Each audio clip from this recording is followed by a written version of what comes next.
years. So in year 2020, what is that going to look like? Because it's very clearly going to be very different. And there's three pieces of technology that are really key in driving the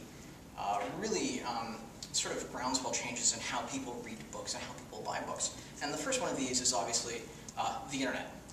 And the real key part of this is that a book it's information, it's data, and it's not a lot of it. It's mostly just text on pictures, and so it's easy to transmit data from a publisher, for example, to a reader with very little marginal cost once you actually have the book edited and all the rest of that. The thing that's been keeping book reading, digital book reading, from really taking off has been it's an uncomfortable experience. Nobody wants to sit and read a book at their computer. Enter e-books, rather e-readers.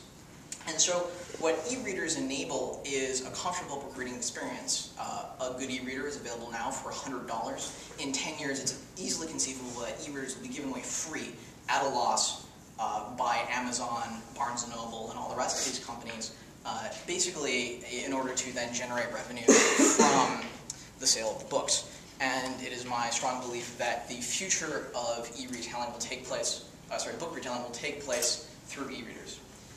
You have your e-reader, you pick the book you want, you download it, and there you go.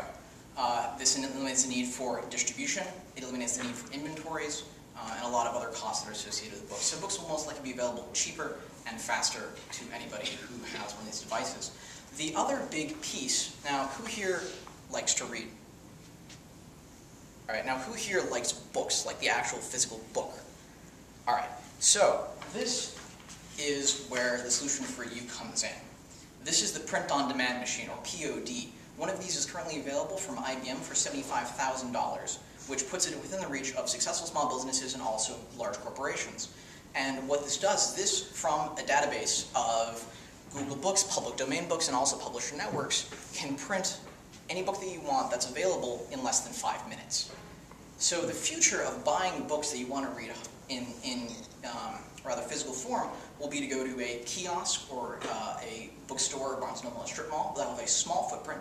Because again, there's no need for distribution, there's no need for inventory. Why would you spend money on valuable real estate when you can just have several of these POD machines lined up in your Barnes & Noble along with a cafe and social spaces? And so I think the future of what book retailing in the physical space is going to look like is a lot the way that independent bookstores these days manage to make money and drive revenue, which is attracting people to the store with a unique value proposition such as book clubs, speaker events, book signings, and other things that really build a community around people who love books and who love to read. And that, I believe, is the future of book buying and book retailing. And this is a little shameless self-promotion, so there you go.